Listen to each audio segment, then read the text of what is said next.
जनाब आज मेरे साथ मौजूद है मेरी आपकी हम सब की फेवरेट सबसे प्यारी और बहुत ही पॉपुलर एक्ट्रेस हैं। ना सिर्फ ये कि पॉपुलर है लेकिन अपने क्राफ्ट पे she is one of the finest. और मैं समझती हूँ कि आजकल जो हमारे कंटेम्प्रेरी आर्टिस्ट हैं, जो हमारे हीरोइंस हैं, उनमें she is one of the finest actresses that we have. हमारे साथ हैं प्यारी सी माया अली। कैसी हैं आप? मैं बिल्कुल ठीक है। Thank you for an amazing introduction. इतने प्यार से आपने बोला कि मैं प्यारी सी शख्सियत है ना, प्यार से वो चली ही गई उसमें, मैं डूब ही गई। अच्छा ये बताइए कि माया को हम देख रहे हैं भाई, एक रेंज ऑफ रोल्स में हम देखते चले आए हैं। जल्दी से ये बता दें कि यूं ही वाली माया जो है वो रोने वाली, वो दयारे दिल वाली या मन माइल वाली माया तो नहीं है कहीं जो हमें नजर आए, क्योंकि हमें टीजर्स में जो है ना एक बड़ी मुख्तलिफ सी वाइब आ रही है। मैंने सोचा पूछ लूँ कि ये वाली माया जो है कितनी डिफरेंट है। ये बड़ी अच्छी चीज़ आपने पूछी कि ये माया कितनी डिफरेंट है। जो मेरा कैरेक्टर है ये एक्चुअली बहुत डिफरेंट है मेरे बाकी कैरेक्टर्स के साथ। एंड आई फील कि ना आप अगर कोई कैरेक्टर रोता भी है ना स्क्रीन पे तो उसके भी रीजंस होते हैं, वो बिना वजह नहीं रो रहा होता। तो इसका कैरेक्टर जो है ये थोड़ा बोल्ड इन अ वे कि अपने डिसीजंस को लेके उस तरह से नहीं है कि आई और ये, और इवन तो बड़े लोगों ने बोला कि जो कमेंट्स पढ़ी थी मैं लिखा हुआ था कि थैंक गॉड की लड़कियों की ड्रेसिंग चेंज हुई, ठीक। और मैं ये सोच रही थी कि आप टीजर एक्टिंग काम छोड़ के आप कपड़ों को देख रहे हैं। उसकी वजह ये है क्योंकि ये प्लेटफॉर्म ऐसा है तो हम चाहूँगी कि मैं ज़रूर ये बात कहूँ, हम आज तक उस क्यूब से बाहर नहीं निकले जिसमें ख़वातीन को सिर्फ उनके कपड़ों से जज किया जाता है, नॉट बाय हर क्राफ्ट। तो प्लीज इस मेंटालिटी से बाहर आइए। एग्जैक्टली, और यही हमारे सब कुछ। आप एक औरत को लिबास में जज कर सकते, आप एक औरत को वो आज़ादी दें, वो इजाज़त दें काम करने की, उसके अंदर भी बहुत she is more than the dress that she is wearing. Definitely actually ये चीज़ है कि आप ये मतलब वो कहीं बाहर जाती है, एक सीन होता है, और अपनी ज़िंदगी में वही गुजार रही है, काम कर रही है, जिसमें बाहर निकलेगी तो सब उसको ऐसे से गौर से देख रहे होते हैं because she is wearing a different jeans and shirt. या तो मैंने ये फील किया इवन तो जब मैं वो सीन कर रही थी और बाकी लोग जो खड़े थे जो कि आम आवाम थी वो मुझे ऐसे देखते, मैंने ये फील किया कि राइट हम लोग लोगों को लिबास पे जज करते हैं, ख़वातीन लड़कियों को लिबास पे जज करते हैं, उनमें क्या टैलेंट है, वो क्या कर सकती हैं, क्या नहीं कर सकती। आम पब्लिक की तो मैं बात इसलिए करी कि वो माया अली को देखा था, मस्ट बी स्टार स्ट्रक ना। नहीं, आई डोंट नो कि वो उस टाइम पे वो क्या सोच रहे होंगे, बट उनके लिए ये था कि लड़की जा रही है। तो मैंने उस पॉइंट पे सोचा कि ये बिल्कुल सही है कि समहाउ अगर हमारे ड्रामास में ये भी दिखाया जाता है कि लड़की एक सड़क पे जा रही है, वो सिक्योर फील नहीं कर रही, दैट्स राइट, बिल्कुल सही है। अब आप ये बताइए कि अपने को स्टार के बारे में बता दीजिए, हम काफी देर से सुन रहे थे, पहला ड्रामा है उनका, आपने कितनी उनकी उर्दू ठीक करवाई, सबसे पहले तो ये बताएं। मैंने उनकी उर्दू खुद भी कह रहे थे, अभी मैं उनसे बात कर रही। स्वीट, मैंने उनको सिखाया था ये बोलना इंटरव्यूज में। ये एक और टीचिंग है जो कह रहे थे कि माया ने मुझे बहुत कुछ सीखने को मिला है। नहीं, ये that's really sweet of her. ऐसा कुछ नहीं है, उनकी होती है हर इंसान की एक वीकनेस, तो आई थिंक उनको उर्दू पढ़ने में थोड़ी मुश्किल होती है। वो रोमन में पढ़ी हाँ जी, लेकिन वो इस बात पे भी बज़िद थे कि मुझे रोमन नहीं पढ़नी, मुझे उर्दू में ही पढ़ना है, मैंने उसमें सीखना, बिकॉज जो वजन होता है ना एक डायलॉग का वो आपको उर्दू में समझ आती है। तो चाहे वो थोड़ा टाइम लगाते हैं, और जब उनको डायलॉग याद हो जाए तो फिर आप हवा आ जाए, लाइट हो जाए, इधर से उधर सब कुछ हो जाए, वो अपना एक्सप्रेशन नहीं छोड़ेंगे। End of course is an amazing person. और उनके साथ जो उनकी अंदर की प्योरिटी है ना वो उनके चेहरे पे नजर आती थी। और वो कैरेक्टर, मैं अक्सर उनसे कहती थी कि बिलाल क्या आप कैरेक्टर में हैं या आप बिलाल हैं?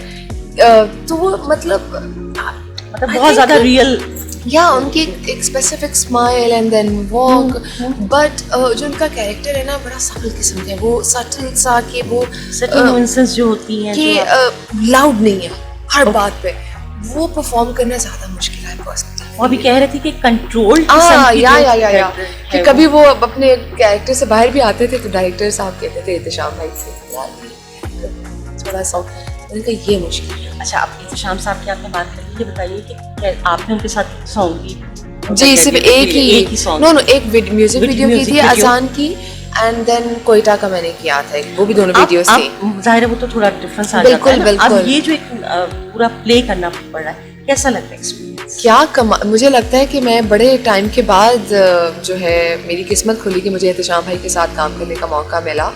और डायरेक्टर वो ना एक्टर भी हैं, तो ये ज़्यादा मुझे लगता है कि हम जितने आर्टिस्ट हैं ना आसानी वो हो उनको जाती है। समझते हैं। किसी के घर में कोई इमरजेंसी हो गई, कोई प्रॉब्लम हो गई या कोई बीमार है, वो हर एक को इतना रूम देते हैं कि आप उसमें खेल सकें। और वो जब कैरेक्टर समझा रहे थे तो उन्होंने ये नहीं कहा कि नहीं ये ऐसे नहीं ऐसे है, वो आपको किसी को कहते हैं एक लाइन नहीं जी रहना जी, है। वो आपको कहते हैं आपको जितना खेलना आप खेलो। ऑफ कोर्स हमसे बेहतर डायरेक्टर देख रहा होता है थर्ड आई से, सही है। तो वो चीज़ों को नीचे करवाते हैं, बट वो पूरा आपको मार्जिन देते हैं कि आप खेलो और आप उनको बताओ कि आप ये कर सकते हो। अच्छा, ये जो बात आप कह रही हो कि एक मार्जिन मिलना चाहिए एज क्या? परफॉर्मर, मुझे बताओ कि 10-11 सालों में इतनी माशाल्लाह Nine years, 9 years, yeah. ठीक है। तो ये जो होता है कि कैरेक्टर्स सारे डिफरेंट हैं, उसमें आपकी इंस्पिरेशन क्या है, या ये कि आपने what is your thought process behind आप कोई भी रोल प्ले कर? शुरू में ना जब आप आते हो कोई भी काम कर रहे हो तो आपको पता नहीं होता कि सही और गलत क्या सही। है। आप बस काम करते हो और आप वक्त के साथ सीखते हो, और अक्लमंदी ये है कि आप सीख रहे हो। अगर आप उधर ही आप खड़े हो ना वहीं खड़े हुए हैं। तो फिर आप खड़े हैं, फिर नहीं आप जा सकते। कुछ मुझे हालात ने सिखाया, कुछ मुझे वक्त ने सिखाया कि क्या ठीक है क्या गलत है। और मैं हमेशा एक बात करती हूँ कि एक आर्टिस्ट का काम परफॉर्मेंस के अलावा बड़ा बहुत सी रिस्पॉन्सिबिलिटी होती है। बहुत सही बात। मेरी अम्मा जो है बड़ी स्ट्रॉन्ग खातून है, और मैंने उनको ज़िंदगी के बड़े बड़े जगहों पर लड़ते हालात से, वक्त से, अपने लिए अपने बच्चों के लिए राइट के लिए खड़े होते देखा है। और जब मैं इस तरह की कोई चीज़ देखती हूँ जिसमें कहा जाता है, एक डायलॉग था कि बाप की बेटी को कह रहा है कि तुम्हारी शादी हो रही है और मैं जानता हूँ कि गलत है पर तुम्हें यहाँ रहना है, तो वहाँ मुझे बहुत दर्द होता है। और मैं चाहती हूँ कि नहीं, मैं जानती हूँ कि हर घर के हालात डिफरेंट होते हैं, लेकिन एक बेटी को जब आप घर से निकाल रहे होते हो तो आप दरवाजे तो नहीं बंद कर उसके लिए। ये हमारी सोसाइटी का एक समझ लीजिए डिलेमा है, अलमिया है, हाँ। कि ये जो चीज़ है ये अब तक हम एक्सपेक्ट करते हैं अपनी बेटियों से। जी जी बिल्कुल, हम एक्सपेक्ट नहीं करते हैं, हम उनको चाहते हैं कि ये फोर्सफुली डालते हैं कहते हैं कि बेटा आप जा रहे हो वापस नहीं आओगे। तो मेरी कोशिश ये होती है, मुझे रेटिंग्स नहीं चाहिए, मुझे बहुत मसाला नहीं चाहिए। सही है। अगर मतलब क्यों मर्दी क्यों मारे, औरत भी मार सकती है थप्पड़ किसी भी बात से। मैं तो ये कहती हूँ कि ना मर्द मारे ना औरत मारे, हाथ उठाना एक्चुअली गलत है। वो ये शो करता है कि आप मेंटली या इमोशनली कितने वीक हैं। कितने वीकेंड ऑल्सो मुझे ऐसा लगता है कि हाथ उठाने तक की अगर नौबत आ गई है सब तो कुछ वो प्लीज खत्म करें। ये नहीं हो सकता, बिकॉज एक सोच है ना वो आना होता है, वो सही। आ गई, एक हाथ उठ गया तो उठ गया। अच्छा, अब मुझे जल्दी से ये बता दीजिए कि बार बार आपके जो कैरेक्टर्स हैं इशारा कर रहे हैं, जरा जल्दी से ये बताइए कि ये जो कैरेक्टर है, ये जो लड़की है, अगर आप पीछे पलट के देखते हैं ये माया या मरियम रणवीर से कितनी रेजोनेट करती है वहाँ बहुत। खड़ी होके, अगर आप वहाँ खड़ी होके देख रही है तो ये लड़की कितनी माया है? ये बड़ी स्ट्रांग है, इन बहुत स्ट्रांग माया है। नहीं है? माया थोड़ी इमोशनल वीक है। अच्छा। और किम जो है जिस तरह अपने फैसले लेने की आदी है, माया अपने फैसले लेती है। बट जहाँ पर मैं देखती हूँ, इवन जब मैं कोई डायलॉग दे रही होती हूँ, कोई सीन कर रही होती हूँ, तो मुझे कहीं कहीं पे लगता है कि आई विश मैं किम से ये पिक कर सकूँ।